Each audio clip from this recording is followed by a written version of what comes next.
नमस्कार दोस्तों, मैं प्रदीप शर्मा। आप देख रहे हैं आमजन न्यूज़ और आज हम पहुंचे हैं सालावास गांव में, जो खंड सालावास है, जो वहां पर श्री राम मंदिर प्राण प्रतिष्ठा के जो अभियान चलाया जा रहा है उसके लिए वो कार्यक्रम आयोजित किया जा रहा है। और अब हम आपको मिलवाएंगे, यहाँ पर प्रतिनिधियों से मिलवाएंगे जो यहाँ कार्यक्रम आयोजित कर रहा है उसके मिलवाएंगे। आइए मिलते हैं वहाँ श्याम मंदिर सालावास में और आप की बात करवाएंगे यहाँ पर जो कार्यक्रम आयोजित कर रहे हैं उसके बारे में। और सबसे पहले हम चाहेंगे कि आप श्याम बाबा का दर्शन करें और बाबा का आशीर्वाद लें। श्याम बाबा का दर्शन करके ये देखिए जी, श्याम बाबा, जय श्री श्याम। श्याम बाबा का दर्शन करें और बाबा से आशीर्वाद पाएं।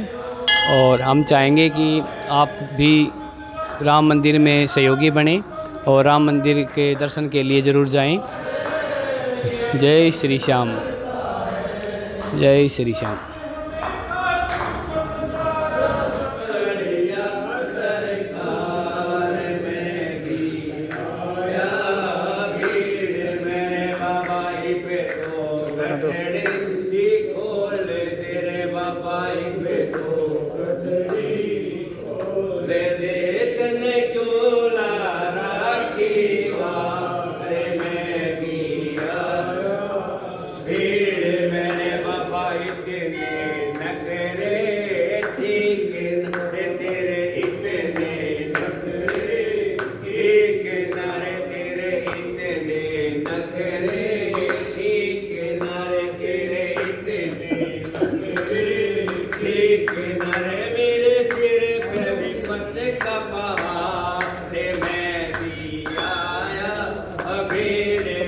मेरे सिर पे खतरे का पहाड़ में भी आया, भीड़ मेरे बाबा इतने नखरे, ठीक नारे श्याम इतने नखरे, ठीक नारे मेरे सिर पे भी पत्ते का पहाड़ में भी आया, भीड़ में तो रगड़ रगड़ सिरे मेरा रगड़ रगड़ सिरे घस गया, मेरा रगड़ रगड़ सिरे घस गया, मेरा रगड़ रगड़ सिरे घस गया। तेरे चौखट पे सरकार में भी आया, भीड़ में तेरी चौखट पे सरकार में भी आया, भीड़ बाबा एक नजर भर देख ले श्याम, एक नजर भर देख ले मेरे सावरिया सरकार में भी आया, भीड़ में तुम तो पुल युग के हो देवता, तुम कल युग के हो देवता, तुम हो कल युग के मेरे सावरिया सरकार में भी आया, भीड़ मेरे सावरिया सरकार में भी आया, भीड़ में मेरी तोड़ी कहीं रे जा, समझ मेरी तोड़ी कहीं जा, समझ मेरी थोड़ी कहीं रे जा,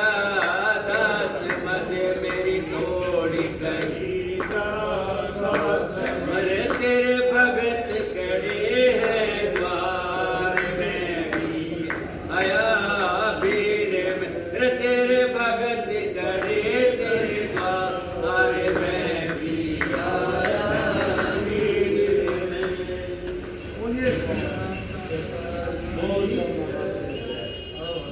बोलिए शीश के दानी की।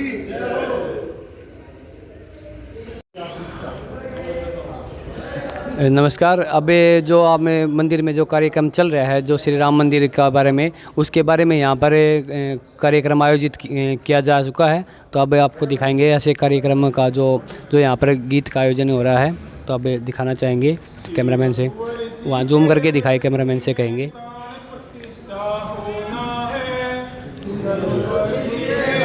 अब दिखाएंगे कि ऐसे प्रला हुआ है।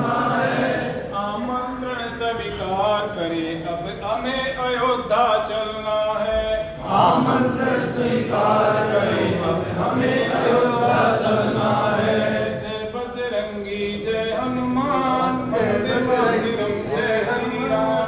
जय बजरंगी जय हनुमान जय श्री राम। श्री राम जय जय राम वंदे मातरम जय श्री राम। श्री राम जय राम वंदे मातरम जय श्री राम। इस मंदिर को पाने हेतु बार बार संघर्ष हुआ। इस मंदिर को पाने हेतु बार बार संघर्ष हुआ। राम भक्तों के बलिदानों से मंदिर बनकर खड़ा हुआ। राम भक्तों के बलिदानों से मंदिर बनकर खड़ा हुआ। अब मंदिर की प्राण प्रतिष्ठा धूमधाम से होना है। अब मंदिर की प्राण प्रतिष्ठा धूमधाम से होना है। आमंत्रण स्वीकार करें अब हमें अयोध्या चलना है। आमंत्रण स्वीकार करें अब हमें अयोध्या चलना है। जय बजरंगी जय हनुमान वंदे मातरम जय श्री राम। जय बजरंगी जय हनुमान वंदे मातरम जय श्री राम। श्री राम जय जय राम वंदे मातरम जय श्री राम। श्री राम जय राम वंदे मातरम जय श्री राम। श्री रघुवर जी के अवधपुरी में प्राण प्रतिष्ठा होना है। अवधपुरी में प्राण प्रतिष्ठा होना है। आमंत्रण स्वीकार करें अब हमें अयोध्या चलना है।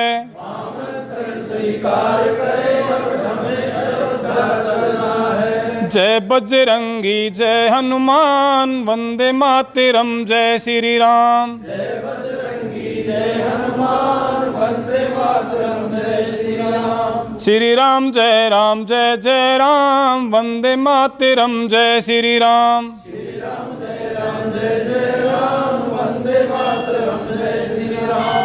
पौष शुक्ल पक्ष द्वादशी को प्राण प्रतिष्ठा होना है। शी को प्राण प्रतिष्ठा होना है। मंदिर में कीर्तन भजन हो घर घर दीप जलाना है।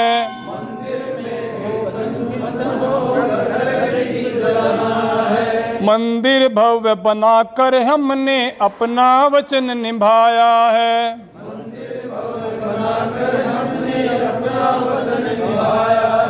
आमंत्रण स्वीकार करें अब हमें अयोध्या चलना है। स्वीकार करें अब हमें अयोध्या चलना है। जय बजरंगी जय हनुमान वंदे मातरम जय श्री राम।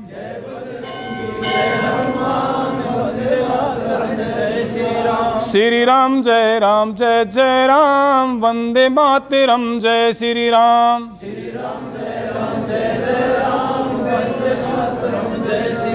श्री रघुवर जी के अवधपुरी में प्राण प्रतिष्ठा होना है।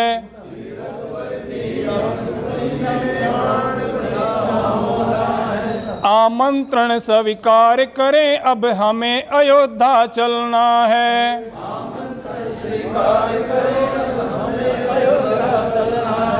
जय बजरंगी जय हनुमान वंदे मातरम जय श्री राम।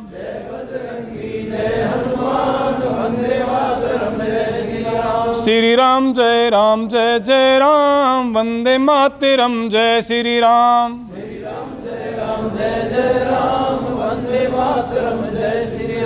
गांव गांव के मंदिर मठ में सबको एकत्रित करना है।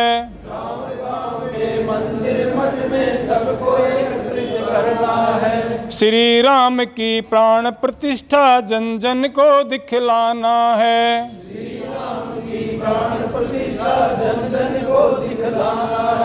श्री राम की प्रथम आरती मिलकर सबको गाना है।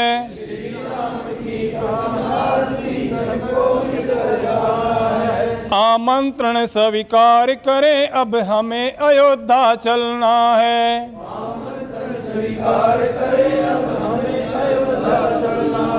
जय बजरंगी जय हनुमान वंदे मातरम जय श्री राम। जय बजरंगी जय हनुमान वंदे मातरम जय श्री राम। श्री राम जय जय राम वंदे मातरम जय श्री राम। श्री राम जय राम वंदे मातरम जय श्री राम। जय श्री राम जय श्री राम। तो आपने देखा कि इतने अच्छे तरीके से आमंत्रण देखते हुए ये कार्यक्रम को संपन्न किया जा रहा है। सभी को संदेश दिया जा रहा है कि ऐसे आप सभी को श्री राम मंदिर प्रतिष्ठा में पहुँचे। आइए कैमरामैन से कहेंगे आगे आइए और आपको डिटेल में इस कार्यक्रम के बारे में अवगत करवाते हैं। तो साहब एक बार उधर ही हो जाइए एक बार। तो नमस्कार जी। तो जी ये जो श्री राम मंदिर प्रतिष्ठा के बारे में जो प्रोग्राम किया जा रहा है तो उसके बारे में थोड़ी डिटेल से बताइए दर्शकों को, ताकि पता चले भाई किस तरीके से प्रोग्राम हो रहा है, क्या आमंत्रित दे रहे हैं। अभी हमने गांव-गांव से सबको बुलाया है और अयोध्या में जो मंदिर की समिति है उसका संदेश प्रत्येक जन तक हमने देना है। प्रत्येक गांव के प्रत्येक मंदिर में उस दिन कार्यक्रम हो, क्योंकि सब कोई अयोध्या नहीं जा सकता, तो अपने प्रांगण के मंदिर को ही रामलला का मंदिर समझ के उस दिन कार्यक्रम करना है। प्रत्येक मंदिर में कोई ना कोई कार्यक्रम चले, या तो जो वहाँ का प्रसारण है वो दूरदर्शन से दिखाएं या भजन कीर्तन मंडली से। सारे देश में प्रत्येक मंदिर में जब आरती रामलला की होगी पहली, तो वो सब अपने स्थान पर उस आरती का सौभाग्य प्राप्त करें। इसके लिए हमने आज ये बुलाए हैं और अयोध्या मंदिर से निमंत्रण पत्रक आए हैं और चित्र आए हैं मंदिर के, और अक्षत यानी कि पीले चावल प्रत्येक व्यक्ति के लिए निमंत्रण के लिए आए हैं। हम प्रत्येक गांव के प्रत्येक व्यक्ति तक उसको पहुंचाने का काम कर रहे हैं। इसी अभियान के लिए सब जुटे हैं और आज हम सबको गांव-गांव की जिम्मेवारी देकर यहाँ से पत्रक और अक्षत दे के भेजेंगे, ताकि वो अपने गांव के प्रत्येक मंदिर में कार्यक्रम कराएं, प्रत्येक व्यक्ति तक निमंत्रण भेजें। इसी निमित्त आज हम एकत्र हुए हैं। बिल्कुल बिल्कुल जी। तो हमें ये सर के बारे में बता रहे थे ना कि राजेंद्र जी हैं, ये राम दौलन जो मंदिर का जो उस समय अभियान चला था तोड़ने का और मंदिर बनाने की, उसमें उस समय ये भागीदारी रही है, तो ये अपना अनुभव बताएंगे। बिल्कुल। तो अभी मिलवाते हैं जो शुरुआत हुई थी जो मंदिर की, तो उसके तो सर एक बार सर का ले लेते हैं। चलो तो अभी महाराज हैं शिव मंदिर नेवादा से, उनके बाई तरफ हैं महाराज रतनदास जी बाबा भगत राम मंदिर ढाणा से। उनसे आगे बैठे हैं श्रीमान हनुमानंद जी महाराज श्री कृष्ण मंदिर नीलाहेड़ी।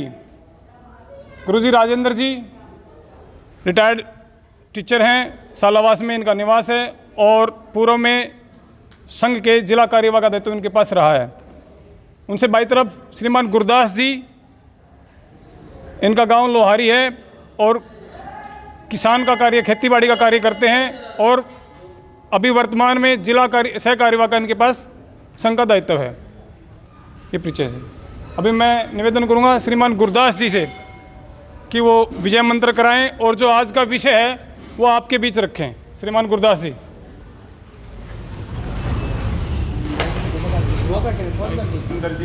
पकड़ लेंगे, गांव-गांव से ये पकड़े बोल रहे थोड़ा। आए सभी प्रबुद्ध भक्तगण, अयोध्या में राम मंदिर बनके तैयार हो गया है, सबको पता है। 492 वर्षों के बाद में ये मंदिर का निर्माण हुआ है। 492 वर्ष का संघर्ष रहा है। अनेकों संगठनों ने प्रयत्न किया था, नहीं बन पाया, लेकिन आज ये शुभ घड़ी आई है और हम सब इसके साक्षात गवाह हैं। हो सकता है हम सबके भाग्य में ये देखने को लिखा था, अयोध्या का राम मंदिर बनना। तो राम का जो चरित्र है, राम का जो जीवन है, वो एक पूजा पद्धति नहीं है, एक मात्र पूजा करने के लिए नहीं है, वो विज्ञान है। पूरा विज्ञान राम के चरित्र में है। जीवन जीने की कला है, एक सांस्कृतिक कला जो होती है, जो सनातन संस्कृति की जो पूरी विधि है वो राम के चरित्र में है। भाई के साथ भाई कैसा व्यवहार करे, माता के साथ कैसा हो, पूरा चरित्र राम ने दर्शाया है। अगर हम राम को पूजा का ही माध्यम मानेंगे तो वो ठीक नहीं है। राम एक विज्ञान है और पूजा पद्धति एक अलग है। मंदिर जो है पूजा स्थान नहीं है, मंदिर हर एक मंदिर पूजा स्थान नहीं है, वो एक विज्ञान है। हम देखते हैं एक पढ़ा लिखा इंजीनियर भी जो काम नहीं करता वो हमारे कम पढ़े लिखे संत कर देते हैं। तो किसकी कृपा है? वो मंदिर में रहता है, उसकी आराधना करता है, उसी के कारण उसमें वो दिव्य शक्ति है जिससे वो महाराज वो काम कर देता है जो एक इंजीनियर कर सकता, एक MBBS नहीं कर, वो काम हमारे संत जन कर देते। इसलिए ये पूजा तक सीमित नहीं है। जब इसको देखेंगे तो ये पूजा तक सीमित नहीं है, इसका बहुत बड़ा उद्देश्य मंदिर का है। हमारी संस्कृति में आदिकाल से हमारे मंदिरों में ये ऐसा रहा है। अभी अयोध्या में मंदिर बन के तैयार हुआ है। मंदिर जो मन की समिति है उन्होंने एक संकल्प लिया है, क्यों न इस कार्यक्रम को, जब भगवान राम 14 वर्ष वनवास काट के आए थे तो भारत में एक दिवाली मनाई गई थी और अब वो अपने घर कितने दिनों बाद आ रहे हैं? 492 वर्षों के बाद। तो अब कितनी बड़ी दिवाली होनी चाहिए? उससे बड़ी होनी चाहिए। तो इसलिए समिति ने निर्णय लिया है कि प्रत्येक गांव के प्रत्येक मंदिर में उस दिन कार्यक्रम हो।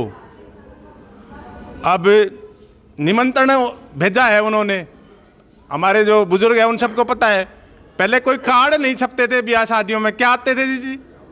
पीले चावल आते थे। तो अयोध्या से पीले चावल आए हैं, ये यहाँ पर रखे हैं, तो ये निमंत्रण के रूप में आए हैं। सबको चावल पहुँचाने हैं, वो कभी ना कभी भविष्य में कहाँ जाए? अयोध्या जाकर वहाँ राम जी ने अपने भव्य स्वागत के लिए आप सबको निमंत्रण भेजा है। हमारी जिम्मेवारी थी। अब कोई अयोध्या में जो समिति उसको हम तो नहीं जानते, आप भी नहीं जानते, ऐसे ये कड़ी चली हुई आई है। आज मैं आपको बता रहा हूँ, कल आपने अपने के गांव में ऐसे बता के कराना है, तो इसी के द्वारा ये संकल्प पूरा होना है। चित्र आए हैं, पत्रक आए हैं, तो हमने झज्जर जिले को भौगोलिक रचना में 10 भागों में बांटा हुआ है। तो ये एक शालावास खंड है, इसमें 30 गांव आते हैं। 30 गांवों की आज हमने यहाँ पे बैठक रखी थी। 4 मंडल बनते हैं, तो संयोजक सह संयोजक बनाए हैं।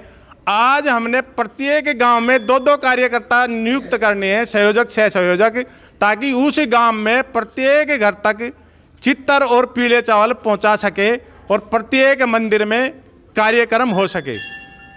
संत समाज बैठा है और संत के माध्यमों से ये सारे कार्यक्रम होने हैं, संतों के माध्यम से ही। तो इसी निमित्त आज हम इकट्ठे हुए हैं और ये संदेश मैं आप तक देने आया हूँ। जैसे हम कार्ड देने जाते हैं शादी का और 10 कार्ड एक गांव के पहुँचाने, तो एक आदमी के पास रख आते हैं, भाई आप इन सबको पहुँचा देना।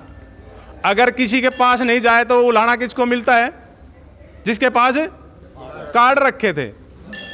तो हमारे पास ये रखे थे, हमने आप तक पहुंचा दिया, अब हमारे पे तो उलाना खत्म हो गया है। आज ये कार्ड हम आपको सौंप देंगे, फिर ये किसके पास चले गए? हाँ, अगर आपने नहीं पहुंचाया तो उलाना किसको मिलेगा? और कौन देगा उलाना? राम जी देंगे, हम नहीं देंगे, भगवान जी देंगे। और जिसके पास चावल पहुंच गए वो उसमें कार्यक्रम में नहीं पहुंचा तो किसको उलाना मिलेगा? उसी को मिलेगा। तो इस प्रकार अपनी ये योजना बनानी है ताकि हर गांव के हर मंदिर में एक कार्यक्रम हो सके। तो इसलिए जितने गांवों से आए हैं वो तो आज अपनी सामग्री लेके जाएंगे, बाकी जहां से नहीं आए हमने मंडल संयोजक बनाए हैं, वो उन गांवों तक पहुंचाएंगे ताकि ये कार्यक्रम सुचारू रूप से हो। अब जैसे पीले चावल आए हैं ये, तो इसके माध्यम से हम जब गांव में जाएं तो एक भव्य यात्रा भी निकाल सकते हैं। भाई चावल आए हैं ताकि गांव को एक संदेश चला जाए, 50-100 लोग इकट्ठे होके ने और उसकी संकल्प को इसको लेके अक्षत को घूम जाए, किसी मंदिर में रख दे। लेकिन ये वितरण 1 तारीख से शुरू करना है। यात्रा तो आज ही निकाल सकते हैं आप या कभी भी निकाल दें, लेकिन वितरण जो है चावल देने का काम 1 जनवरी से 15 जनवरी तक के बीच में करना है। 16 जनवरी से वहाँ अनुष्ठान का कार्यक्रम शुरू हो जाएगा। तो 16 के बाद, 16 से पहले पहले करना है। जैसे ब्याह शादियों में कार्यक्रम होते हैं और लगन भी ले ले, बान भी कर ले और फिर भाईचारा में मनान जाए तो फिर क्या कहते हैं, बोला आधा काम हो लिया कि मनाना हो था, हैं। तो इसलिए अनुष्ठान होने से पहले पहले सबको निमंत्रण मिल जाए। 16 से अनुष्ठान शुरू है, उससे पहले सबको चावल मिल जाए, ऐसी अपनी एक रचना बनानी है। तो सुनील जी हैं यहाँ और परमिंदर जी हैं, ये सब अपने गाँव की रचना बताएंगे और किसको अक्षत देने हैं वो भी योजना ये बनाएंगे, प्रत्येक गांव के प्रत्येक मंदिर तक पहुंच जाए। और अपने नए नए प्रयोग भी कर सकते हैं। जैसे 15 दिन तक हम सुबह मंदिर में अगर कोई संत है तो 10-20 लोग होके प्रभात फेरी भी निकाल सकते हैं, जय जय राम श्री राम, इस प्रकार का एक प्रभात फेरी भी निकाल सकते हैं। अब उस दिन कार्यक्रम की विधि क्या है, करना कैसे, जो गोद का बच्चा है उससे लेकर और जो चेयर पर बैठा है बुजुर्ग भी है, कार्यक्रम तो देखना है उन्हें, घर बैठ के देखना, तो क्यों ना सब मंदिर में बैठ के देखें। अपने मंदिर में आए 11 बजे और 1 बजे फिर आरती होगी, तब तक 3 घंटे के लिए। तो सबसे पहले जो कार्यक्रम करना है, विजय मंत्र का उच्चारण करना है। विजय मंत्र 108 बार करना है। तो 108 बार वो लगभग 6 मिनट में पूरा होगा। तो विजय मंत्र क्या है, श्री राम जय जय राम श्री जय राम। तो एक बार एक सारे बोलेंगे इसको साथ मिलके ने, श्री राम जय जय जय राम, हाँ श्री राम जय जय राम, हाँ एक बार 4-5 बार लगातार दोहराएंगे इसको साथ मिलके, श्री राम जय जय राम, श्री राम जय जय राम, श्री राम जय जय राम, श्री राम जय जय राम, श्री राम जय जय राम, श्री राम जय जय राम, श्री राम जय जय राम। बोले श्यापति रामचंद्र की जय। तो इससे शुरुआत करनी है अपने को, फिर आरती होगी, आरती के बाद में प्रसाद वितरण वगैरह करना, इतना ही कार्यक्रम ये रखना है। और अपने गांव में किसी प्रकार भी आप इसको भव्य कार्यक्रम बना सकते हैं। इतना संदेश उन्होंने मेरे को यहाँ तक पहुँचाने के लिए दिया था, मैं आप तक पहुँचा रहा हूँ। पहले भी मेरा सौभाग्य रहा है, जब धन संग्रह के लिए मुझे जिम्मेवारी मिली थी ज़िले की, तो अपने ज़िले ने 1,30,00,000 रुपए राम मंदिर में भेजा था। झज्जर ज़िले ने 1 करोड़, हाँ लगभग 950 कार्यकर्ता इस कार्यक्रम में लगे थे उगाने के लिए। 50 महिलाएं लगी थी, कुछ संत भी लगे थे। तो अब तो बड़ा कार्यक्रम है, अब तो हर मंदिर में करना। तो अब मुझे लगता है कार्यक्रम करवाने वाले जो हम संयोजक सह संयोजक बनाते हैं, ऐसे ये लगभग 3,000 की संख्या होनी चाहिए। जब हम भेजें आंकड़ा, हमारे ज़िले में 3,000 लोगों ने इस कार्यक्रम करवाने में भागीदारी निभाई है। तो ये सबके नाम लिखे जाएंगे, नाम ये ऊपर तक जाते हैं। एक और संदेश मैं देना चाहता हूँ, जैसे हमारे राजेंद्र जी वहाँ उस अभियान में थे, मस्जिद जब वो तोड़ा था ढांचा, अपने गांव से कोई उस समय गया है तो उसका नाम भी सुनील जी को दे देंगे, क्योंकि उनका संघर्ष से आज ये बना है। तो जब मंदिर में शुरुआत होगी थी जाने की, तो पहला मौका उन्हीं को दिया जाएगा। तो उस दिन राम, अयोध्या का राम कहाँ मानना है, अपने मंदिर में ही मानना है, क्योंकि वहाँ एक साथ इतनी भीड़ नहीं जा सकती, नहीं इतनी योजना बन सकती। तो अयोध्या का मंदिर राम ही मानकर आपने कार्यक्रम कराना है। मेरी बात इतनी थी। किसी ने कोई पूछना है या कोई अपना सुझाव देना है, भाई ये कर सकते हैं तो बता सकते हैं। फिर अंत में मैं आगे किसी को कोई बात रखनी हो तो उसके लिए, किसी को कोई पूछना है या कोई बात अपनी रखनी है तो कोई सुझाव देना, भाई ये और कर ले तो अच्छा भव्य हो जाएगा।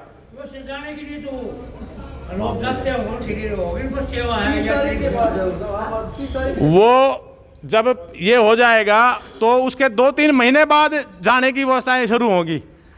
हाँ हाँ हाँ, नहीं इस कार्यक्रम में नहीं, वहाँ तो जाकर आपने टीवी पे ही देखना पड़ेगा। वहाँ पहले से सुरक्षा इंतजाम इतना कर दिया है, क्योंकि कई देशों के अध्यक्ष आ रहे हैं उस कार्यक्रम में, तो सुरक्षा जो है वो ज़्यादा है। इसलिए वहाँ नहीं जा सकते, तो ये कार्यक्रम अपने मंदिर में ही राम मंदिर मान के देखना है। अब प्रयोग तो लोग कर रहे हैं, एक ने अभी कई क्विंटल घी भेजा है वहाँ पे एक संत ने, और बैलगाड़ी में भेजा है जोधपुर से 6 क्विंटल। एक ने अगरबत्ती बनाई है 108 फीट लंबी और 3.5 फुट चौड़ाई की। 6 टन राजस्थान की संस्था है। हाँ। 6 टन घी भेजा है। गऊ का शुद्ध गऊ का घी। बैलगाड़ी तो अपने गांव में हम भी कोई ना कोई प्रयोग कर सकते हैं उस दिन कार्यक्रम में। और अंत में रात्रि को दिवाली की तरह लड़ियाँ लगाएं और घरों पर दीप जलाएं, ये संदेश सबको देना है। आप जो है ना भैया, वो जौ बहुत लगेगा वहाँ हवन में, तो जौ का ऐसे कुछ।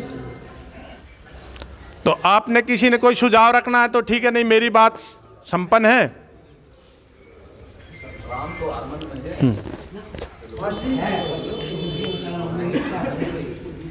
तो ठीक है, आगे कार्रवाई शुरू करें।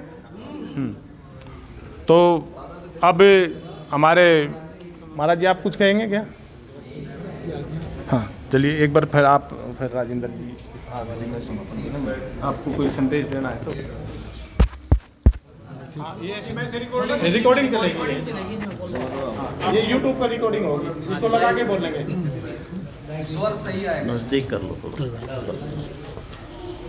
हरिः ओम नीलाम्बुजश्यामलकोमलाङ्गं सीतासमारोपितवामभागं पाणौ महासायकचारुचापं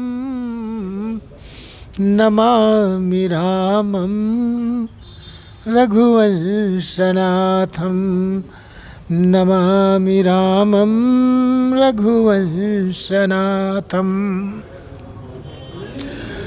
आदरणीय संत वृंद, उपस्थित जनमानस भक्त चरणानुरागी जनमानस वृंद, उपस्थित सज्जनों, देखो भगवान श्री राम का जो जीवन है वो पग पग पे प्रेरणादायक है, प्रत्येक पग में प्रेरणा मिलती है। अब आप एक क्षण के लिए विचार करें कि भगवान श्री राम जब 14 वर्ष की वन की अवधि समाप्त करके पुनः श्री धाम अवध पधारे और राज सिंहासन पर अभिषिक्त हुए, तो संपूर्ण जनमानस को, अयोध्या के संपूर्ण जनमानस को, सारी अवध को बुलाया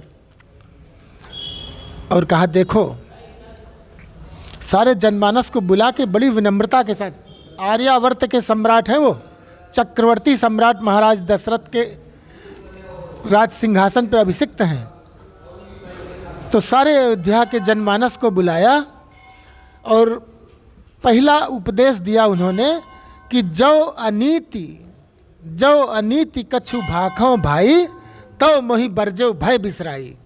कि यदि मुझसे कोई अनीति हो तो भय न करना, और बरजो ये अवधी भाषा का शब्द बलात् रोकना, ये अधिकार अपनी प्रजा को दिया।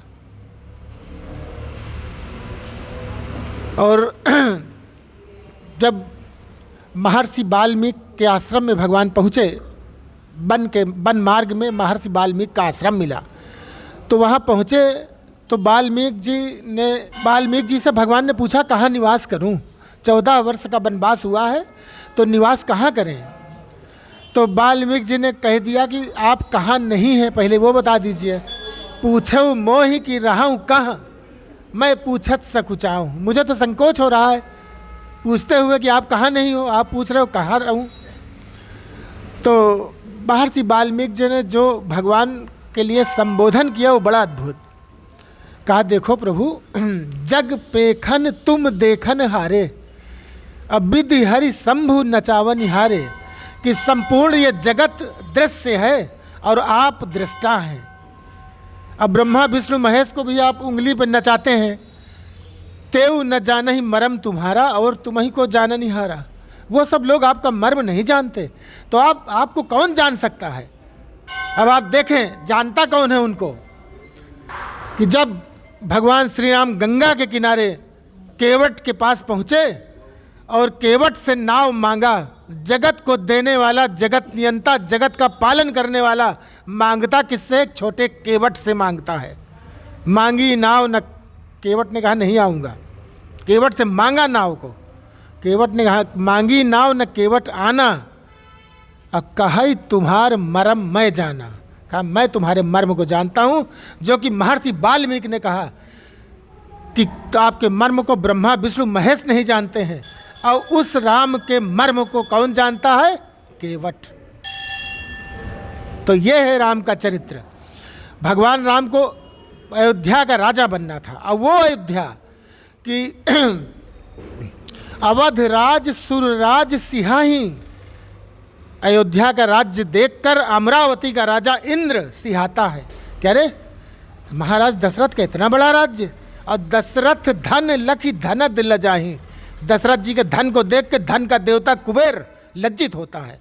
और उस अयोध्या को का सम्राट बनना था भगवान राम को, लेकिन माता कैकेयी के षड्यंत्र के कारण मांग लिया उन्होंने तापस वेश विशेष उदासी, 14 बरस राम वनवासी।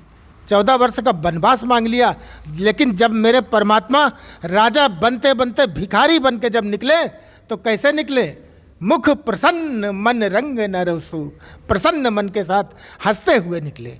ये प्रेरणा दिया है भगवान ने कि किसी भी स्थिति में प्रसन्न रहो। जगत के जितने बड़े बड़े काम हुए हैं वो प्रसन्न मन से हुए हैं, भारी मन से कोई काम होता नहीं है। भारी मन से कोई काम आप निर्विघ्न नहीं कर सकते हैं, निर्विघ्न संपन्न होगा ही नहीं। प्रत्येक कदम में देखें भगवान श्री राम की पूरी सेना समुद्र पार करके सुवेल पर्वत पर डेरा डाल चुकी है, और अंगद को दूत बना के रावण के दरबार में भेजना है। तो दुश्मन के साथ क्या व्यवहार करते हैं मेरे प्रभु कि अंगद से यही समझाते हैं कि देखो अंगद, रावण से जाके बात करना कि काज हमार तासु हित होई, कि हमारा काम हो जाए, उसका हित हो। अपने शत्रु के हित का जिसे ध्यान है वो तो मर्यादा पुरुषोत्तम श्री राम ही हो सकते हैं। अब आप विचार करें कितने कठिनता से सेना बनाई है, और सेना बना के समुद्र में पुल बांध के सुबेल पर्वत पर सेना पड़ाव डाल चुकी है। अब इसके बाद भी शांति का एक मार्ग खोले हुए हैं, अपने दूत को भेजा और कहा कि बात वही करना कि काज हमारा काम हो जाए, सीता जी को लौटा दे वो, और तासु हित होई, उसका हित हो, रिपु सन करे बत कही सोई। दुश्मन से ऐसे ही बात करना, यानी अंतिम स्टेज में भी मेरे प्रभु को अपने दुश्मन के भी हित का ध्यान है। ऐसा दिव्य चरित्र अगर किसी का हो सकता है तो वो मर्यादा पुरुषोत्तम श्री राम ही हैं। बोलो भक्तवत्सल भगवान की, श्री रामचंद्र भगवान की। हरिओम तत्सत। इन्हीं शब्दों के साथ वाणी को विराम। हेलो, बोले सद्गुरुदेव की जय। राम रामेत रमेत रामे मनोरमे, सहस्त्र नाम तातुल्यम राम नाम वरानने। राम सिया मैं सब जग जानी, करहूँ प्रणाम जोर जुग पानी। राम ही केवल प्रेम प्यारा, जान ले जोई जानन हारा।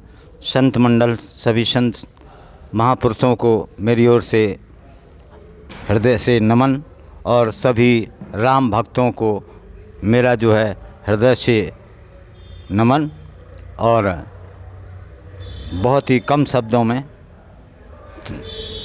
एक राम धुन। श्री राम जय जय राम, श्री राम जय जय राम, श्री राम जय जय राम, श्री राम जय जय राम, श्री राम जय जय राम, श्री राम जय जय राम, श्री राम जय जय राम, श्री राम जय जय राम, श्री राम जय जय राम, श्री राम जय जय राम। हाँ, अभी महाराज जी के मुखारबिंद से बहुत ही सुंदर राम की चर्चा अमृतमयी वाणी से हम आपने सभी ने सुना। और ये प्रोग्राम जो आगे आने वाला अभी बताया भक्त ने, बहुत ही खुशी की बात है। एक दिन वो था जब दीपावली मनाई गई थी, और एक दिन आज हमें आपको ये चांस मिला है, ये मौका मिला है उनकी कृपा से, क्योंकि उन्हीं की कृपा से सब कुछ होता है। राम ही केवल प्रेम प्यारा, जान लो जो जानन हारा। जिंदगी है जब तक फुर्सत ना होगी काम से, इसलिए कुछ समय ऐसा निकालो कि प्रेम कर लो राम से। इसीलिए एक बहुत ही प्यारी धुन है, केवल चंद लाइनें, ज़्यादा नहीं कहूँगा, वहीं की है। जिस समय भगवान रामचंद्र जी पहुँचते हैं गंगा किनारे, तो केवट कहता है, सोचता है, और इधर प्रभु राम जी ने आवाज़ दी कि केवट नाव लाओ और मुझे गंगा पार जाना है। तो केवट से बोले बचन आकर जगदाधार, भेज देव भैया हमें सो गंगा के उस पार। तो केवट बोला कि नौका मेरी काठ की, चलत रोज रोजगार, उड़ जाए आकाश को तो को पाले परिवार।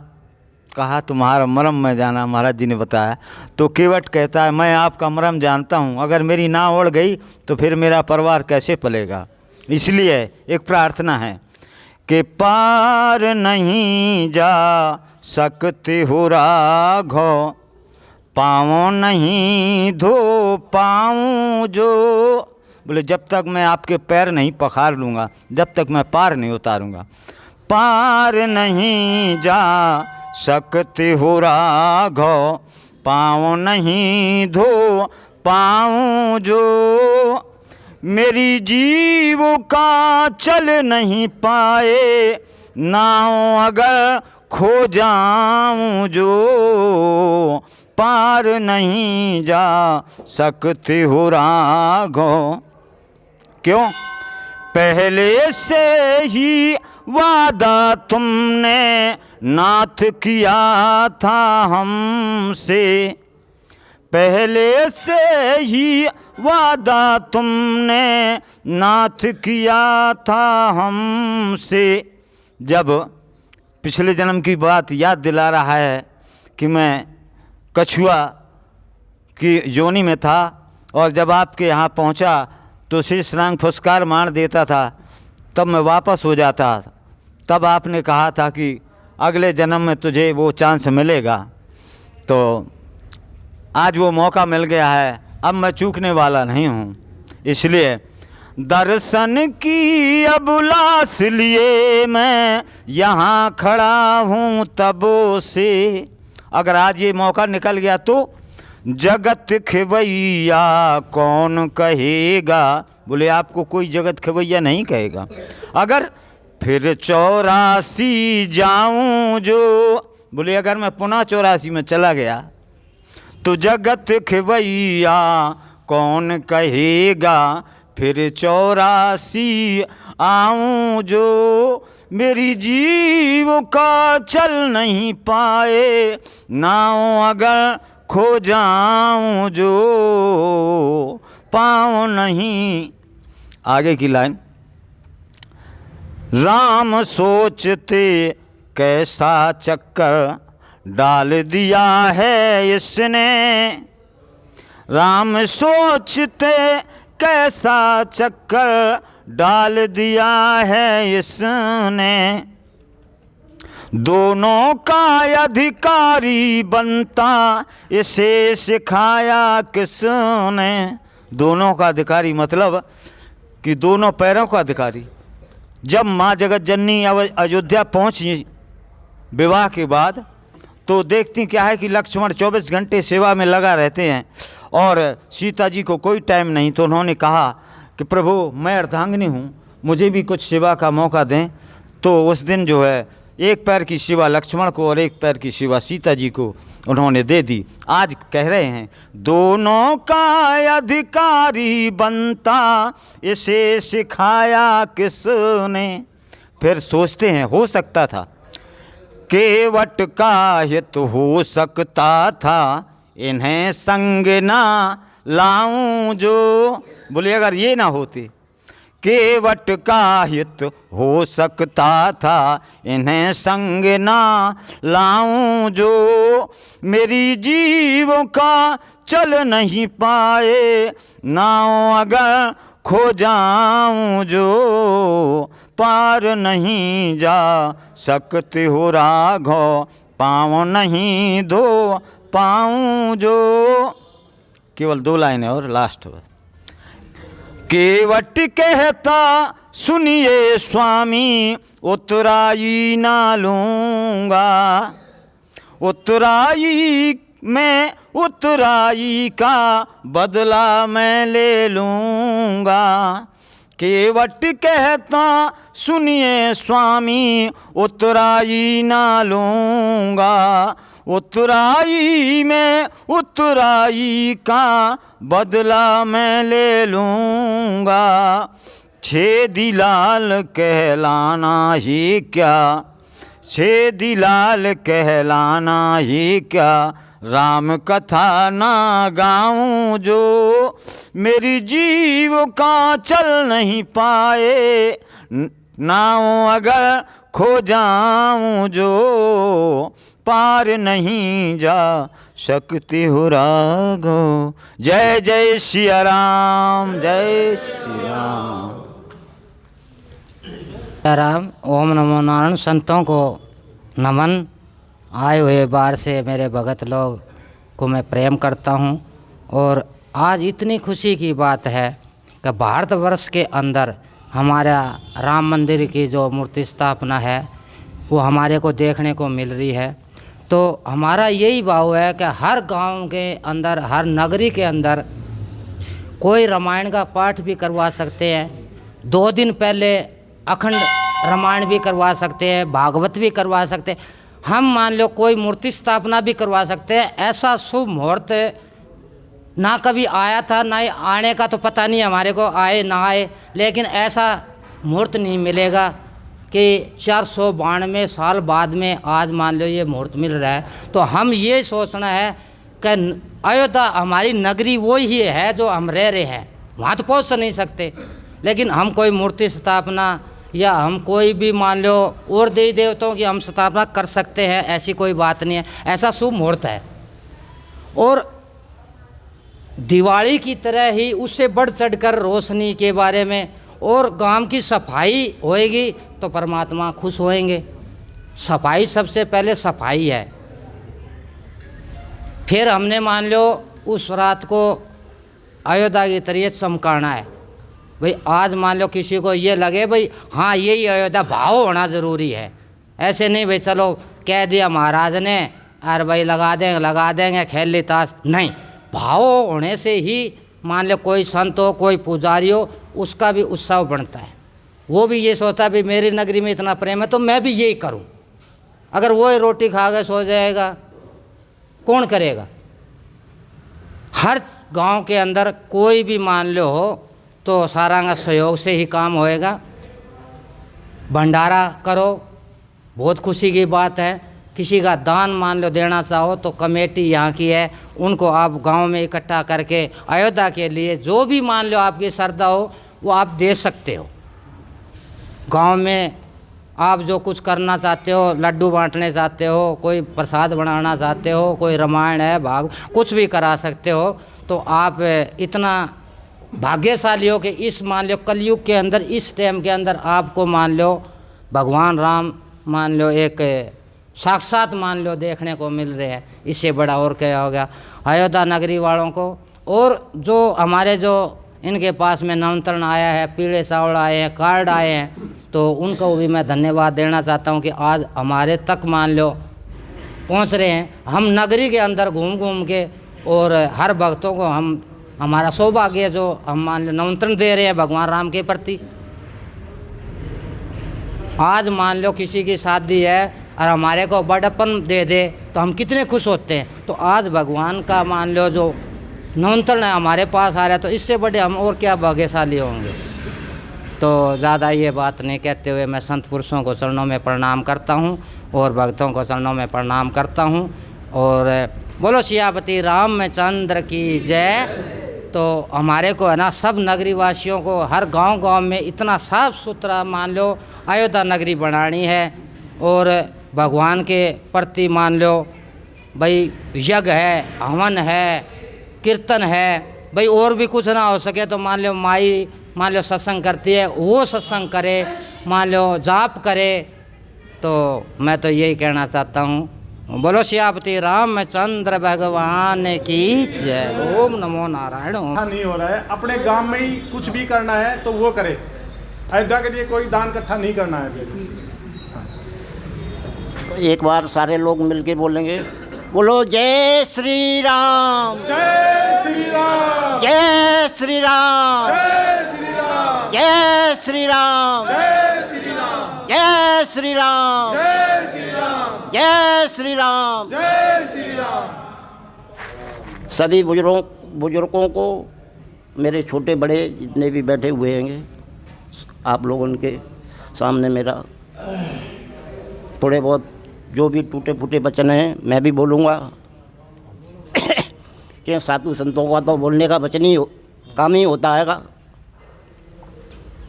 तो हमको ये मानव का जीवन मिला है। हम सब लोग सुख की प्राप्ति चाहते हैंगे। ये हमको मानव का तन मिला है, तो सुख हमको जब प्राप्त होगा जब हम दूसरों को सुख देंगे। अगर हम सुख की प्राप्ति करना चाहते हैं तो हमको सुख जब प्राप्त होगा जब हम दूसरों को सुख देंगे। जब हमने दूसरों को सुख दिया नहीं है तो हमको सुख नहीं मिलेगा। सारी चीज़ मिलेगी। और सबसे बड़ा क्या है? सुख। सुख कहाँ है? ढूंढने से नहीं मिलेगा। सुख वहाँ है जहाँ संतोष है, प्रेम है। ये दो चीज़ें जहाँ हैं वहाँ सुख मिलेगा। ये मानव का तन हमको मिलाएगा। उस घर भी जाना है हमको जहाँ से हम आए हैं। उसकी तरफ मैंने कभी नहीं देखा। जो हमारा था हमेशा रहेगा, आज भी है और कल भी है। हम क्यों आत्मा ये एक है, उस ईश्वर का अंश है। हम यहाँ भरम जाल में फंस गएंगे। ये 5 तत्व से ये काया बनी हुई है हमारी। ये मानस की योनि क्यों मिली थी? कि इसका उद्धार करने के लिए। जितने भी जीव, सारे ही जीव, उसमें एक अंश है उस मालिक का। उस घर हम जाएंगे, एक दिन सभी को जाना है। जितनी सांसें दे रखी हैं मालिक ने उतनी हमको काटनी पड़ेंगी। दुख से काटें या सुख से काटें, तो क्यों ना हम सुख से काटें? क्यों ना दूसरों के लिए जो कहा है सुख दे। सारे ही जीव जब एक हैं तो सभी को जितना बनता आएगा तो अपने अपने लिए, दूसरों के लिए भला करना चाहिए। हमारा भला अपने आप होता चला जाएगा। मंदिर मस्जिद में हम जाते हैंगे तो वहाँ यही प्रार्थना करना चाहिए, हे मेरे मालिक सबका भला करना। हम जब हम सबका भला करेंगे तो हमारा भला होगा। हम ये नहीं हे भगवान हमको दे देना। भाई हमको तो जब मिलेगा हम देंगे जब। ये जीवन मिलाएगा अगर प्रेम और सुख को रखिए हमेशा। प्रेम और संतोष, सारे काम कभी आदमी के पास परेशानी नहीं आएगी। भगवान राम ने भी सभी को सुख दिया था, सभी के लिए कर्तव्य किए थे। तो ऐसे ये मानव को अपने कर्मों को करना चाहिए। कर्म एक बीज है, शरीर एक खेती है, जिसमें हम जैसा बोएंगे वैसा हमको काटने को मिलेगा।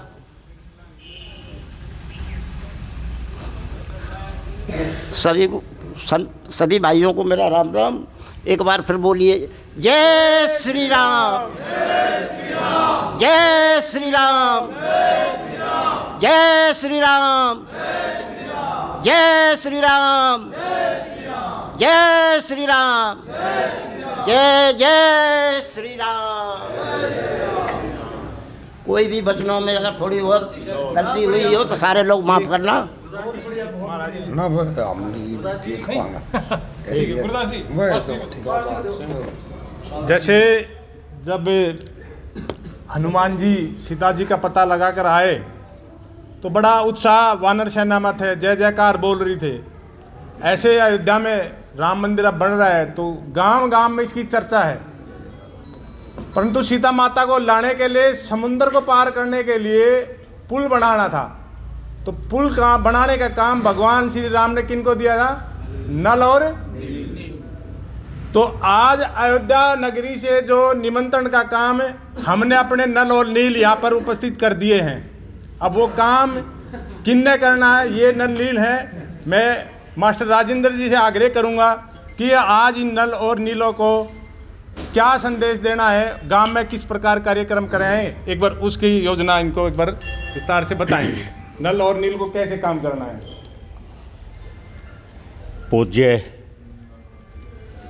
संत वृंद, स्नेही बंधुओं, परमपिता परमात्मा की बड़ी ही कृपा है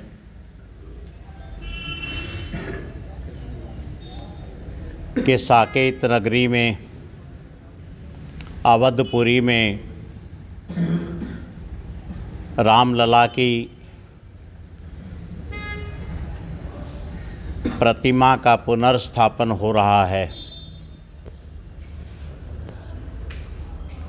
अनेकों दुनिया भर में करोड़ों की संख्या में मंदिर हैं, मंदिरों में मूर्तियां भी हैं, लेकिन एक ऐसी मूर्ति की स्थापना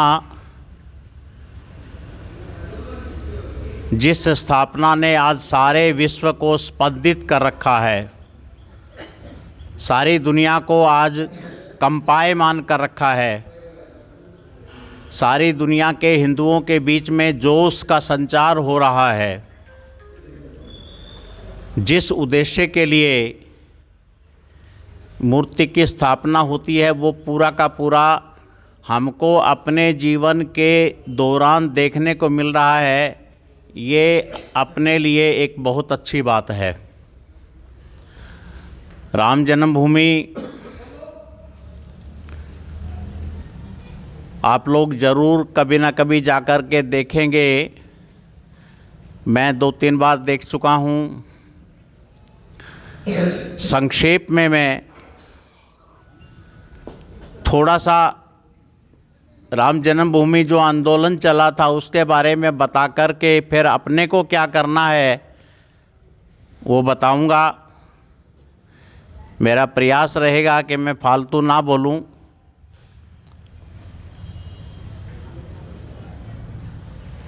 ये जो संघर्ष राम जन्मभूमि की पुनः प्राप्ति का सफल हुआ है, ये 77वां प्रयास था। इससे पहले 76 बार युद्ध हुए हैं। बाबर का सेनापति था मीर बाकी। बाकायदा लिखित में आदेश दिया हुआ है, उपलब्ध है आदेश, इंटरनेट पे भी है।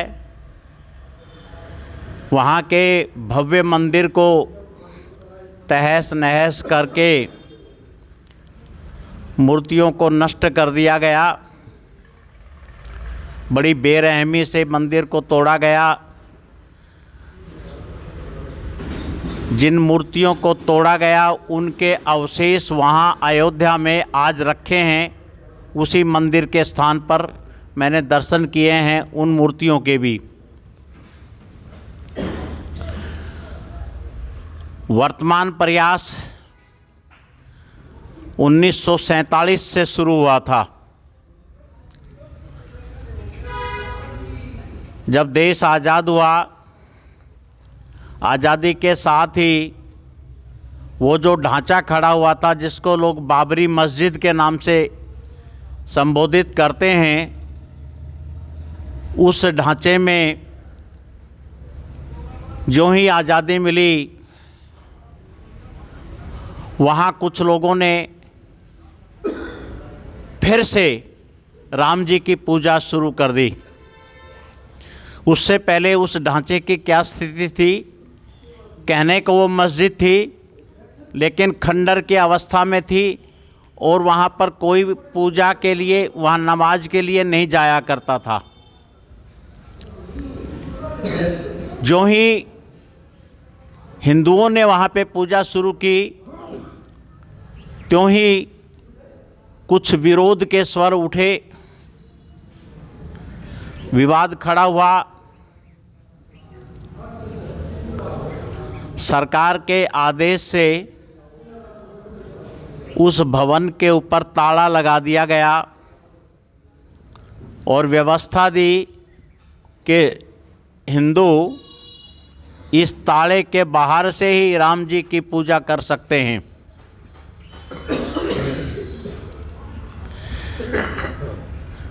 सबसे पहले उस ताले को खुलवाने के लिए के नैयर नाम के एक अधिकारी हुए हैं।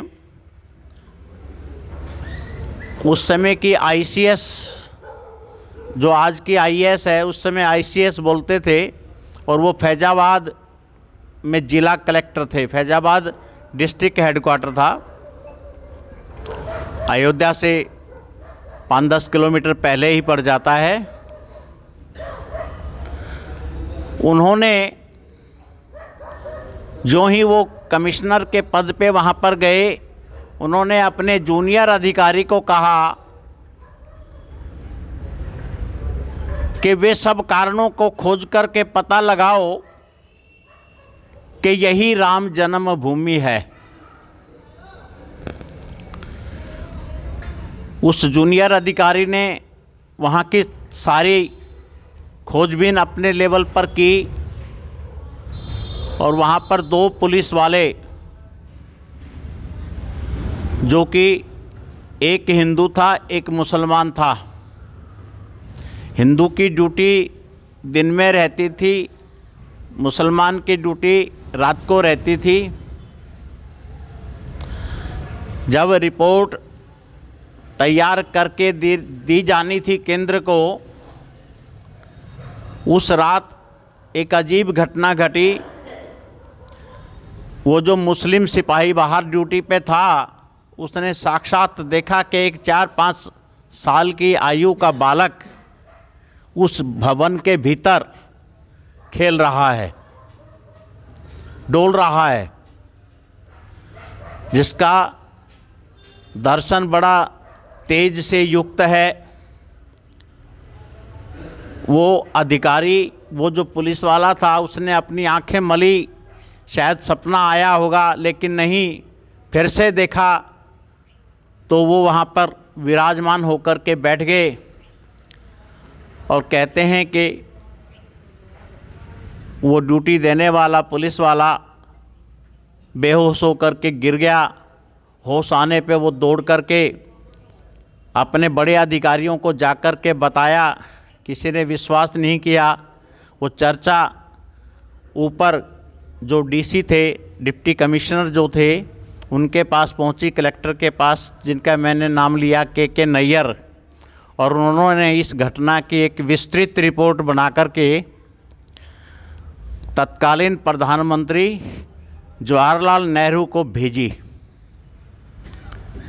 और साथ में नोट लगाया कि ये जगह भगवान राम के जन्म के स्थान की है, इस जगह का ताला खोल दिया जाए और इस स्थान पे एक भव्य मंदिर का निर्माण करवाया जाए। जब ये रिपोर्ट जवाहरलाल नेहरू के पास पहुंची, कहते हैं कि जवाहरलाल नेहरू बड़े गुस्से में आए और उन्होंने वो कागज़ जो है फाड़ दिए और तुरंत कहा कि ये के नैयर जो वहाँ पे कमिश्नर हैं, इनका तबादला कर दिया जाए, इनको नौकरी से बर्खास्त कर दिया जाए। उनको नौकरी से सस्पेंड कर दिया गया। वो वकील भी थे। के नैयर ने इलाहाबाद हाई कोर्ट में उस समय अपना मुकदमा आप लड़ा। कोर्ट में के नैयर जीते। कोर्ट ने आदेश दिया कि के नैयर फैजाबाद में ही कलेक्टर के पद पर बने रहेंगे और के नैयर ने ताला खोलने का आदेश दे दिया। जब ताला खोला गया, उसके बाद में वहाँ पर मूर्तियाँ स्थापित की गई। वही वो मूर्तियाँ हैं जिनको आज बाहर तंबू में स्थापित किया हुआ है। ये इतिहास मैं इसलिए बता रहा हूँ कि इस इतिहास के बारे में बहुत विस्तार से कोई जानकारी बाहर नहीं है। वही रामलला बोले जाते हैं और वही मैं दर्शन करके आया हुआ हूँ। इसके बाद लंबा समय बीत गया। वो ताला नेहरू जी ने फिर से बंद करवा दिया और 1949 में के नैयर का देहांत हो गया। उसके बाद में ताला बंद रहा। 1976 में एक बार विश्व हिंदू परिषद ने फिर से विषय को उठाया, कामयाबी नहीं मिली। इंदिरा जी ने मना कर दिया ताला खोलने से।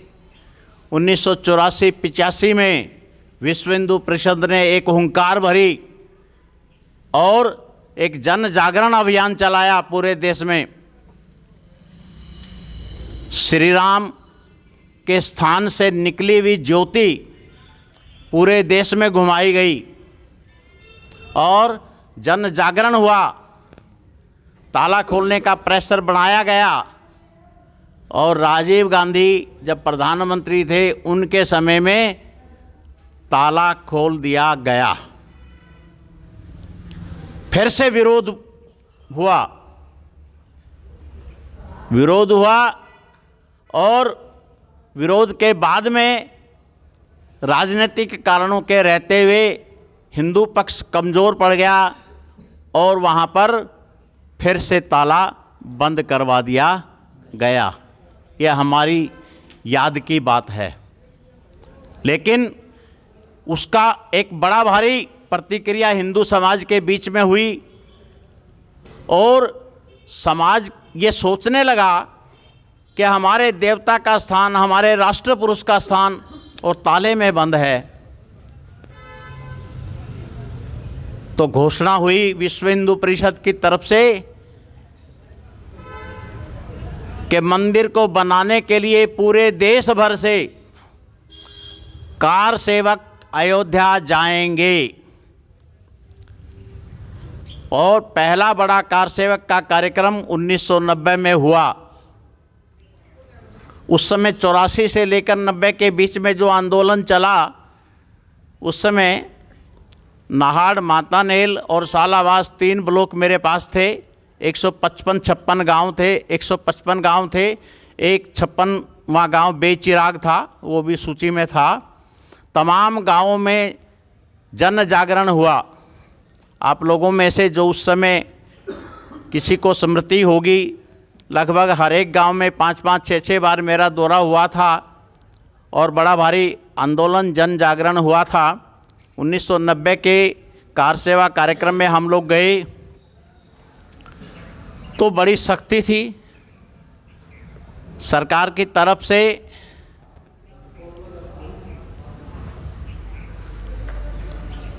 रेलों में से कार सेवकों को पकड़ के गिरफ्तार किया जा रहा था।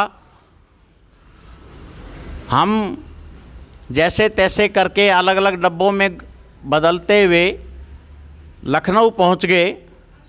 यहाँ से 19 लोग गए थे, 23 चले थे यहाँ से, 4 लोगों को दिल्ली में पकड़ लिया था, 19 वहाँ पर पहुँचे थे हम।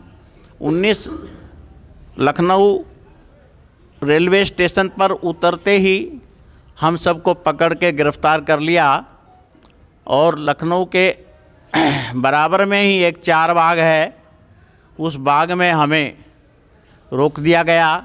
4 दीवारी के भीतर पेड़ों के नीचे बैठे रहे। रात होते होते कई हज़ार, मेरे अपने अंदाजे से 50,000 से ज़्यादा कार सेवक वहाँ पर उस बगीचे में थे, उस बाग में थे। हम सबको रात को भोजन, सब्जी पूरी वो लखनऊ के नागरिकों के द्वारा भेजा गया। भूख लगी हुई थी बहुत समय से, खाई। रात को 1:30 बजे हम सबको आदेश हुआ कि सबको अपने अपने वाहन में बैठना है और कहीं ले जाया जा रहा है। पहुंच गए हैं। उन्नाव जेल के बाहर खड़ा था ट्रक हमारा, फाटक खुली, हम लोगों का ट्रक पूरा का पूरा वो अंदर चला गया और हमें अंदर बैरक में भेज दिया गया। बैरक में पहले से ही बहुत से कार सेवक थे, वहाँ के राजनीतिक लोग, संघ के स्वयंसेवक और भारतीय जनता पार्टी के कार्यकर्ता भी बहुत थे। विभिन्न प्रकार के राजनीतिक दल जो मंदिर का ताला खुलवाने के लिए संघर्ष कर रहे थे, वो सब लोग थे वहाँ पर। वहाँ तरह तरह की यातनाएं मुलायम सिंह की सरकार थी उत्तर प्रदेश में। जब हम 9 दिन वहाँ पर रहे, उस दौरान ही अयोध्या के अंदर वो गोली चलने की घटना घटी थी। कार सेवकों के ऊपर मुलायम सिंह ने गोलियां चलाई थी और उन्होंने कहा कि 7 लोग मरे हैं। सिर्फ हमारी अपनी जानकारी के मुताबिक हजारों की संख्या में लोग मरे थे। कहते हैं कि उनको उठा उठा करके मरे हुए पशुओं की तरह से ट्रकों में लाद करके सरयू में बहा दिया गया। कौन किसका बेटा था, किसका पति था, किसका भाई था, इसका कोई हिसाब नहीं रखा गया। जिन 7 लोगों के नाम आए, 2 कलकत्ता के थे, 1 उत्तर प्रदेश कासगंज का था, 2 राजस्थान के थे और 2 गुजरात वगैरह के। इस प्रकार से 7 की संख्या बताई गई। मुलायम सिंह ने गोलियां चलवाई। केंद्र में उस समय वीपी सिंह की सरकार थी। शाम होते हुए थे, देश भर में विरोध हुआ। 1-2 दिन के बाद मुलायम सिंह सरकार का इस्तीफा आ गया। हम लोगों को जेल से छोड़ा गया। हम भी वापस उन्नाव से अयोध्या पहुंचे और अयोध्या पहुंच करके हमने वहां हनुमानगढ़ी के और राम जन्मभूमि के दर्शन किए, रामलला के दर्शन किए। सिक्सों के बाहर से ही ताला बंद था उस समय। उस समय अयोध्या की सड़कों के ऊपर खून के निशान जो के क्यों पड़े हुए थे। वहाँ के घरों में जो स्वयंसेवक छुप करके गए गोलियों से बचने के लिए, उन घर वालों ने भी अपना घर जो है धोया नहीं था। मैंने स्वयं जो है हनुमानगढ़ी के पास के एक घर में जाकर के, एक बहन जी के घर में जाकर के देखा। 2 बेटियां थी उसकी और बहन जी थी। उन्होंने वो कहानी दुख भरी बताई और वो दृश्य आंखों के सामने। उसकी एक वीडियो कैसेट है उस दौरान की, मेरे पास है। इस समय किसी को VCR पे कभी देखनी हो और इस समय इंटरनेट पे भी उपलब्ध है वो चीज़, तो राम जन्मभूमि का सारा कार्यक्रम वो वहाँ का है। ये पहली कार सेवा थी। संक्षेप लेते हुए आंदोलन को बहुत ताकत मिल चुकी थी। हिंदू समाज अपर हैंड पे आ गया था।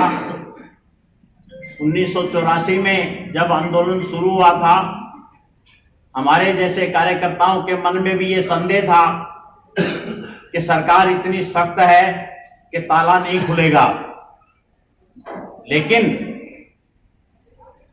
वो जो बलिदान हुए, उन बलिदानों ने पूरे देश का माहौल बदल दिया। बड़ी भारी संख्या में साधु संत क्या, किसान क्या, विद्यार्थी क्या, व्यापारी क्या, सब लोग राम जन्मभूमि आंदोलन से जुड़ गए। 1992 में दूसरी कार सेवा, सबको पता है, वीडियो अवेलेबल हैं यूट्यूब के ऊपर। 3 गुम्बद थे, पहला गुम्बद, दूसरा गुम्बद, तीसरा गुम्बद। 3 घंटे के बाद ढाए गए और 6 घंटे 9 घंटे में वो जो बाबरी मस्जिद की जगह थी वो सपाट बना दी, बिल्कुल पत्थर पत्थर, एक एक कंकर। कहाँ से हथौड़ा आया, कहाँ से सापड़ आई, कहाँ से औजार आए, कैसे लोग ऊपर चढ़े, क्योंकि वो ढांचा ऊंचा बहुत था और पत्थर के ढांचे पे चलना किसी के बस की बात नहीं है। मैं तो कहता हूँ उस कार सेवा को जब हमने देखा, उस समय ये यूट्यूब वगैरह नहीं होते थे, जब कैसेट में देखा तो अचंभा हमें हुआ, अखबारों में देखा, टीवी पे देखा कि कहाँ से एकदम से इतनी भीड़ आ गई। सभी नेता रोक रहे हैं उनको, लेकिन कोई रुक नहीं रहा। उस समय नरसिम्हा राव की सरकार थी केंद्र में। नरसिम्हा राव के ऊपर दबाव डाला गया कि गोली चलवाओ। कल्याण सिंह के ऊपर, मुख्यमंत्री मुलायम सिंह के जाने के बाद कल्याण सिंह मुख्यमंत्री बन गए थे। कल्याण सिंह ने कहा गोली नहीं चलेगी, ढांचा नहीं रहेगा, जब तक ढांचे की एक भी ईंट लगी रहेगी तब तक गोली नहीं चलेगी। मुझे सरकार जो है वो स्वाहा करनी मंजूर है। और जब ढांचा साफ हो गया, शाम के समय रात को 12 बजे कल्याण सिंह ने इस्तीफा दे दिया। और वहाँ तक की एक राम जन्मभूमि आंदोलन की कहानी है। उसके बाद की कहानी कोर्ट की है। कोर्ट की प्रोसीजर बहुत लंबी थी। मैं तो अपने आप को धन्य मानता हूँ। सब लोग अपने जीवन में किसी किसी चीज़ की कामना करते हैं। मैंने अपने जीवन में एक बड़ी कामना की थी कि मेरे जिंदा रहते रहते राम जन्मभूमि के ऊपर एक भव्य मंदिर का निर्माण हो जाए। आज मेरी आत्मा मन से बहुत शांत है। प्रभु ने जो मेरी इच्छा थी, मुझे स्वर्ग मिले, नरक मिले, ऐसी मेरी कोई कामना नहीं है। मैं साक्षात अभी जिंदा रहते रहते स्वर्ग की अनुभूति कर रहा हूँ। मेरे आराध्य 22 तारीख द्वादशी के दिन विष्णु भगवान का दिन है। वो अपनी जन्मभूमि के स्थान के ऊपर विराजमान हो जाएंगे। किसी भी हिंदू के लिए इससे बड़ी कोई गौरव की बात हो नहीं सकती।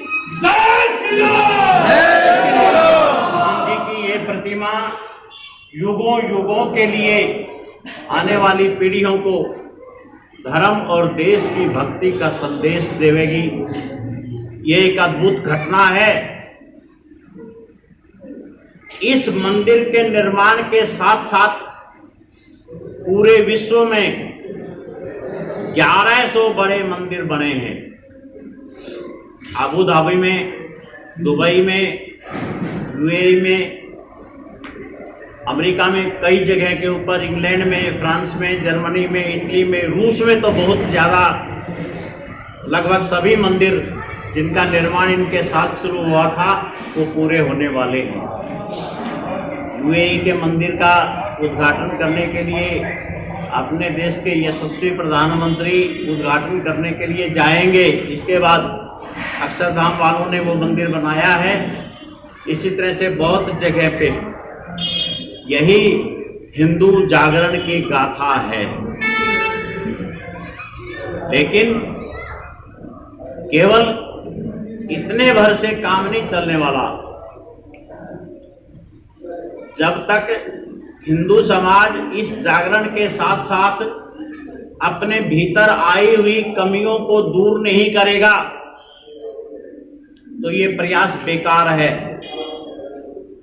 हम अपने भीतर चरित्र का निर्माण करें, देशभक्ति का निर्माण करें, सच्चाई का निर्माण करें, समाज में चरित्र की, शराब की, नशे की, चोरी की, जारी की, जो दोष समाज के अंदर हैं, ये दोष दूर होने चाहिए, नहीं तो मंदिर के निर्माण का कोई उद्देश्य सफल नहीं होगा।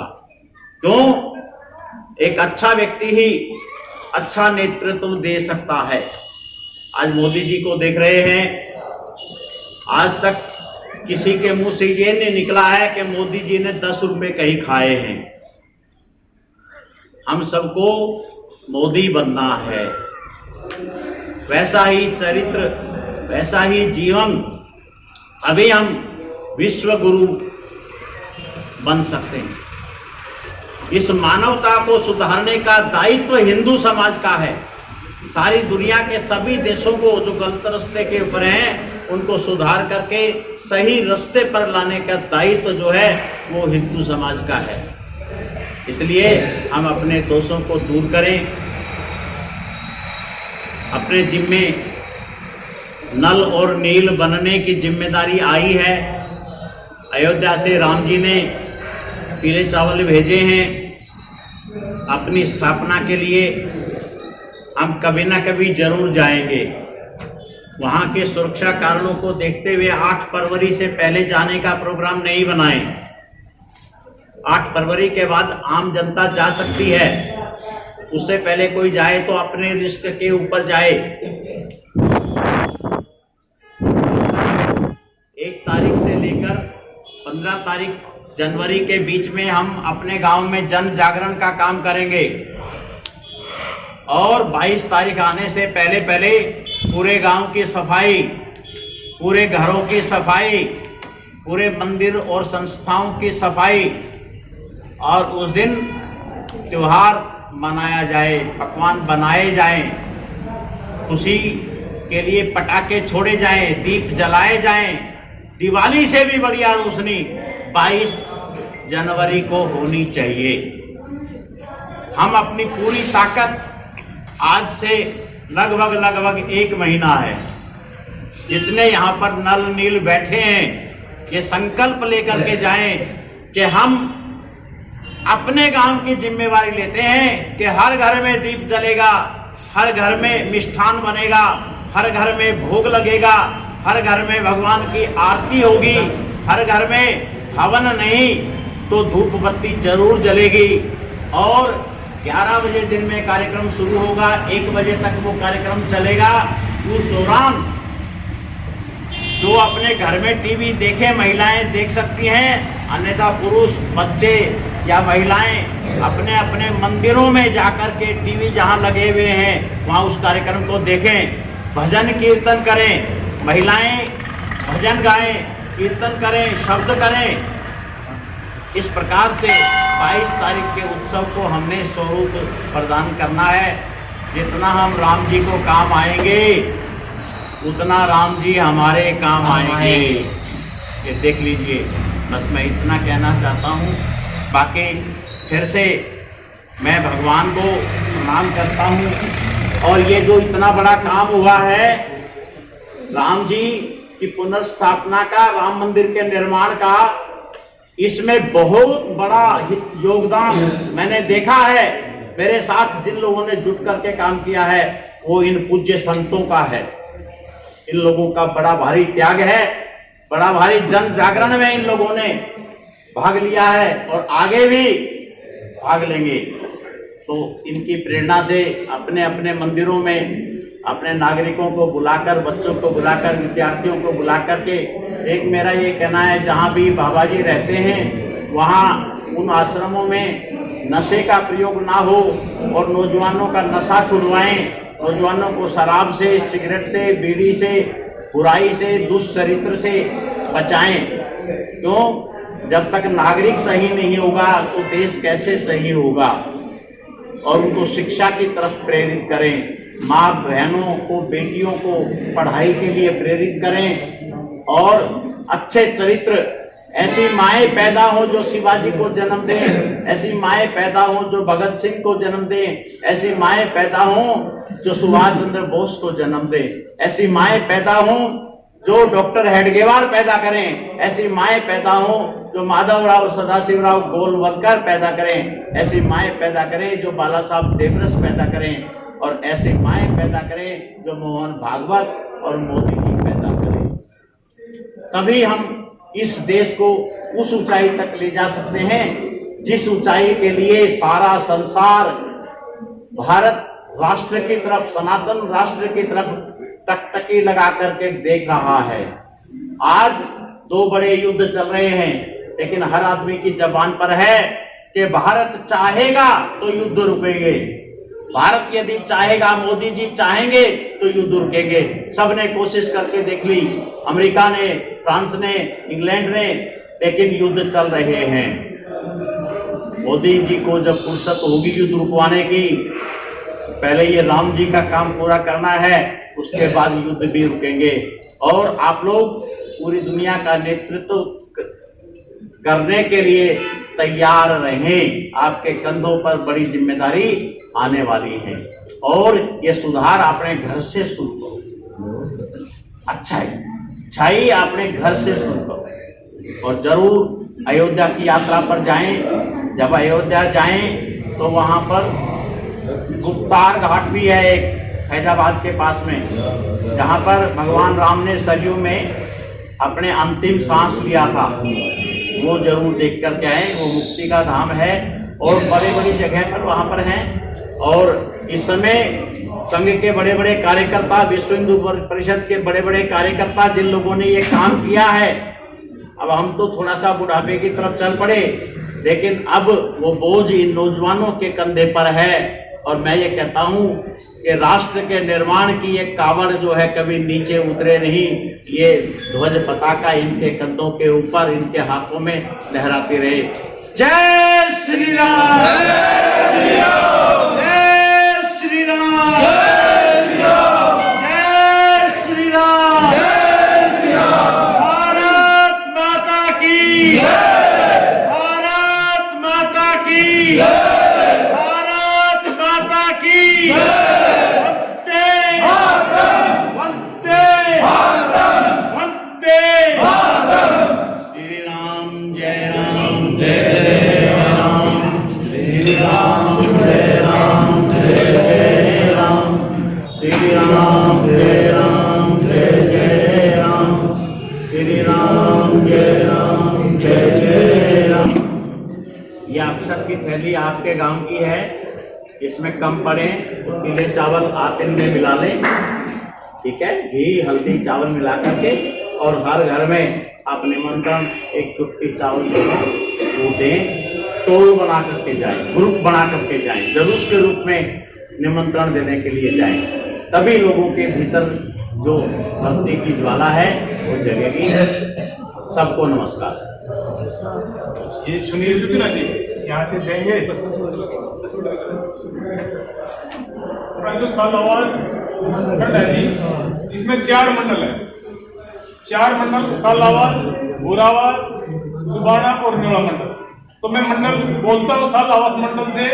9 गाँव है हमारे, उन 9 गाँवों से जो भी हमारे जनप्रतिनिधि, साधु समाज, संत महात्मा आए, वो अपने हाथ उठाए और जैसे गांव का नाम बोले तो ये निमंत्रण के अक्षर वो धारण करके ले जाएं और आगे की जिम्मेदारी अपने गांव में निभाएं। सबसे पहले साल आवास मंडल। साल आवास मंडल में 9 गांव है, साल आवास, धनिया, ढाणी साल आवास, डाणा, नीलवास, जमालपुर, हुमायूंपुर, लडैन और बिरड। इन गाँव में से कौन कौन एक पर हाथ उठाए थे? 9 गाँव है, ढाणी, धनिया से लेके बिरड तक। ऐसी कोई जनप्रतिनिधि साल आवास का, साल आवास से अब बिट्टू कर ले, लेकिन प्रतिनिधि आप होंगे ना। ये साल आवास की थैली तो समय साहब को सौंपो, और 9 थैलियों ये बाद में कार्यक्रम के बाद में फिर अगले महीने बैठेंगे हम अपने सबको फिर समीक्षा के लिए बैठेंगे। ये साल आवास की सिर पे। जय श्री राम, जय श्री राम। इधर देखो पत्थर और सब देखो आइए देखो कंपनी की जोड़ देंगे आप बाद में ले लेना कंपनी को बनाने का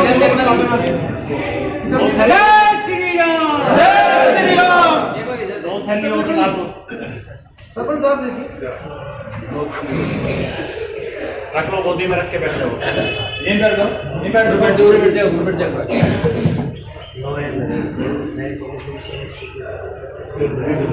गुरु जी इधर बैठ जाओ है इसी में चलो इसी में रखो इसी में चलो इसी में आप दे देना ठीक है। ये जो हमारे मंडल के संयोजक 6 संयोजक हैं उनकी जिम्मेदारी है जिन गाँव से जो प्रतिनिधि नहीं आए उनके वहाँ पहुँचवाना है काम करें। तो ढाणा से तो आए नहीं हमारा सीताराम जी तो ढाणा को दे दो ढाणा के दो हाँ है ना जो गाँव से आए वही एक कोई भी जिम्मेदारी दे दो आप चलो पहुँचा देंगे तो हम सामने पहुँचा देंगे आपको आप कौन है आपके साथ कोई नहीं आया चलो मैं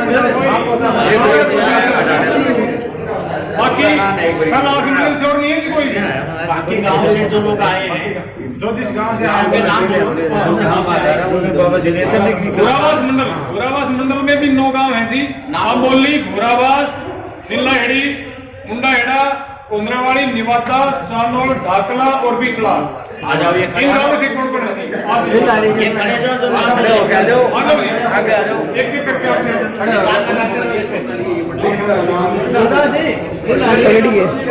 ये बात का फोन में क्या हो गया कितना ढंग से कर रहे हो अरे मैं बात पहले बना लेने ढंग से बनाएंगे किस तरह कर रहे हो आदमी सब तो काट रहे हो तो देख दोनों हाथ पकड़ रहे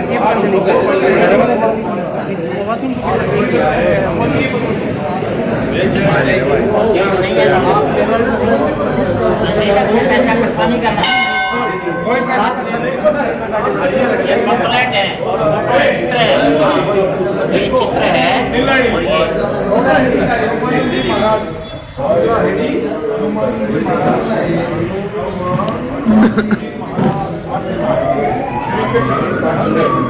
अच्छा ओके जी भाई ये प्रसाद लेके जाए प्रसाद ले लो कौन है जाओ तो ये कौन है जाना